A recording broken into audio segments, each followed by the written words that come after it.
Welcome to D2G health. இன்றைக்கி நம்ம வீடியோவில் என்ன பார்க்க போகிறோம்னா, கோடை வெப்பத்திலிருந்து சருமத்தை பாதுகாக்கிறதுக்கான எளிய வழிகளை தான் நம்ம பார்க்க போகிறோம். வீடியோக்குள்ளே போகிறதுக்கு முன்னாடி நம்ம சேனல் எல்லோரும் மறக்காமல் லைக் பண்ணுங்கள், சப்ஸ்கிரைப் பண்ணுங்கள், கமெண்ட் பண்ணுங்கள். கோடை காலம் வந்துடுச்சு. இந்த ஆண்டு தொடக்கத்திலே வெயில் சுட்டரிக்குது. வெயில் காலம் அப்படின்னாலே சரும பிரச்சனைங்க அதிகமாக ஏற்படுறது இயல்பு தான். எந்த வகை சருமமாக இருந்தாலும் இந்த நேரத்தில் பிரச்சனைகள் அதிகமாகவே இருக்கும். எண்ணெய் பசி சருமம் உள்ளவங்களுக்கு முகத்தில் அதிக எண்ணெயும், வறண்ட சருமம் கொண்டவங்களுக்கு அதிக வறட்சியும் ஏற்படும். வெயில்னால உடலில் நீர்ச்சத்து குறையிறதுனால இது போன்ற பிரச்சனைகள் ஏற்படுது. அப்போ என்னென்ன வழிகளை நம்ம பின்பற்றலாம் அப்படின்னு பார்த்தோம்னா, முதல்ல உடலுக்கு ஈரப்பதம் தேவைப்படுது. சிலர் குளிர்காலத்தில் முகத்தை மட்டுமே அடிக்கடி கழுவாங்க. ஆனால் உடலுக்கு குளிர்ச்சி தர உடல் முழுவதும் நீர்ச்சத்து அவசியம்.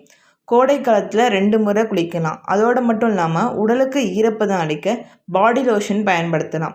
கோடையில் தோலரிப்பு உள்ளிட்ட பிரச்சனைகளை தவிர்க்க இதை பயன்படுத்தலாம். அடுத்ததாக சன்ஸ்க்ரீன். கோடைக்கால தோல் பராமரிப்பில் சன்ஸ்க்ரீன் முக்கிய பங்கு வகிக்குது. சன்ஸ்க்ரீனை தேர்ந்தெடுக்கும் போது அதன் SPF அளவு 20லேருந்து 50க்குள்ளே இருக்கிற மாதிரி நம்ம பார்த்து தேர்ந்தெடுத்து பயன்படுத்தணும். அப்புறம் ஆர்கானிக் சோப்பு பயன்படுத்தலாம். கோடையில் ரசாயனம் நிறைந்த சோப்புகளை தவிர்த்திடலாம். உடலுக்கு குளிர்ச்சி தரக்கூடிய இயற்கையான அல்லது ரசாயனம் குறைந்த சோப்புகளை பயன்படுத்தலாம். அதோடு மட்டும் இல்லாமல் தளர்வான பருத்தி ஆடை அணிவதை உறுதி செஞ்சுக்கணும். இதோடு மட்டும் இல்லாமல் சருமத்தை ஆரோக்கியமாகவும் பளபளப்பாகவும் வச்சிருக்கிறதுல உணவு முறை சரியாக இருக்கணும். நல்ல ஊட்டச்சத்து உணவுகள் சாப்பிட்டால் சருமமும் ஆரோக்கியமாகவும் பொலிவாகவும் இருக்கும். குறிப்பாக பழம், நீர்ச்சத்து உள்ள காய்கறிகள் இல்லை இதை நம்ம சாப்பிட்லாம். காரமான மற்றும் எண்ணெயில் பொரித்த உணவுகளை நம்ம தவிர்த்திடலாம். அப்புறம் மேக்கப் போகிறத கம்மி பண்ணிக்கலாம். ரசாயனம் அதிகமுள்ள க்ரீம்களை பயன்படுத்துவதை குறைச்சிக்கொள்ளலாம். ஃபவுண்டேஷன் உள்ளிட்ட மேக்கப் பொருட்களை தினமும் பயன்படுத்துவதை தவிர்த்துட்டு தேவைப்படும் நாட்களில் மட்டுமே பயன்படுத்தலாம். தினமும் பயன்படுத்தினால் முகப்பரு உண்டாகலாம். தினமும் பயன்படுத்தினா முகப்பரு உண்டாகும். அதிலும் கோடை காலத்தில் குறைந்தபட்ச மேக்கப் தான் நல்லது. அதே போல் நைட்டு தூங்குறதுக்கு முன்னாடி மேக்கப்பை சரியாக ரிமூவ் பண்ணிடணும். இதுவும் சரும பராமரிப்புக்கு மிகவும் முக்கியமானது. அடுத்ததான் வைட்டமின் சி அதிகமுள்ள உணவுப் பொருட்களை சாப்பிட்லாம். கோடையில் சாப்பிடும் பொருட்களும் சரி, வெளிப்புற சரும பராமரிப்புக்கும் சரி வைட்டமின் சி மிகவும் அவசியமானது. இது எலும்பிச்சை, நெல்லிக்காய், ஆரஞ்சு உள்ளிட்ட பழங்களில் வைட்டமின் சி நிறைஞ்சு இருக்குது. இதை நம்ம அதிகமாக எடுத்துக்கலாம். அடுத்ததான் இரவு நேரங்களில் தூங்கும் முன் மென்மையான கிளென்சர் கொண்டு முகத்தை கழுவிய பின்னர் சருமத்திற்கு வைட்டமின் சி சீரம் அப்ளை செய்யலாம். குறைந்த சதவீதம் வைட்டமின் சி உள்ள சீரத்தை பயன்படுத்தலாம். ஏனெனில் அதிக வைட்டமின் சி முகத்தில் வறட்சியை ஏற்படுத்திடும். கோடை காலத்தில் எல்லாருக்குமே உடலில் வியர்வை வெளியேறிட்டே இருக்கும். அதன் விளைவாக என்னென்னா துர்நாற்றம் ஏற்படும்.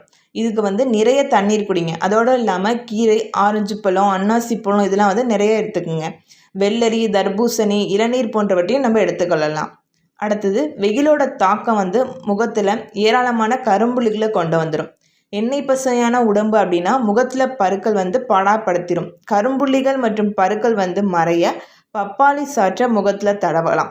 எந்த காரணத்தை கொண்டும் பருக்களை கிள்ளி விட்டுறாதீங்க. இது இன்னும் அதிகமான பரவலுக்கு வழிவகுக்கும். கோடை வெயிலில் அலைஞ்சிட்டு வந்த பின்னாடி கண்கள் உஷ்ணத்தினால எரியும். வெள்ளரிக்காயை மெல்லிய துண்டுகளாக வெட்டி இமைகள் மீது வச்சு ஒற்றி எடுங்க. கண் எரிச்சல் பறந்து போயிடும். இளநீரை முகத்தின் மீது ஸ்ப்ரே மாதிரி நம்ம அடிச்சுக்கலாம். இது மாதிரி பண்ணுறதுனால வெப்பத்திலேருந்து நம்ம முக சருமம் பாதிக்கப்படுவதை தவிர்க்கலாம். சருமத்திற்கு 2 முறை ஃபேஸ் பேக் போட்டுக்கலாம். தர்பூசணி பழத்தை கொண்டு வீட்டிலே எளிமையாக ஃபேஸ் பேக் செய்யலாம். தர்பூசணி பழத்தில் கொஞ்சம் பால், கொஞ்சமாக தேன் கலந்து முகத்தில் தடவலாம். இதை 20 நிமிடம் கழித்து முகத்தை கழுவிடணும். தர்பூசணி மற்றும் வாழைப்பழம் பேக்களையும் நம்ம வீட்டில் செஞ்சு நம்ம போட்டுக்கலாம். இந்த மாதிரி நம்ம பயன்படுத்தினோம்னா நமக்கு நல்ல பலன் கிடைக்கும். அதோடு மட்டும் இல்லாமல் அடிக்கடி முகத்தை குளிர்ந்த நீரால் கழுவணும். இதை நீங்கள் செய்ய வேண்டிய முதல் சரும பராமரிப்பு. ஒரு நாளைக்கு 2 தடவை குளிக்கணும். வெயிலில் மட்டுமின்றி வெயிலோட புழுக்கத்தால் கூட உடல் வியர்த்து சருமத்தில் அழுக்கு தேங்கிடும்.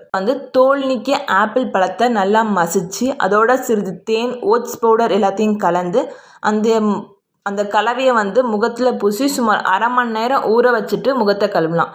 இது வறண்ட சருமத்திற்கு மிகவும் பயனுள்ளதாக இருக்கும்.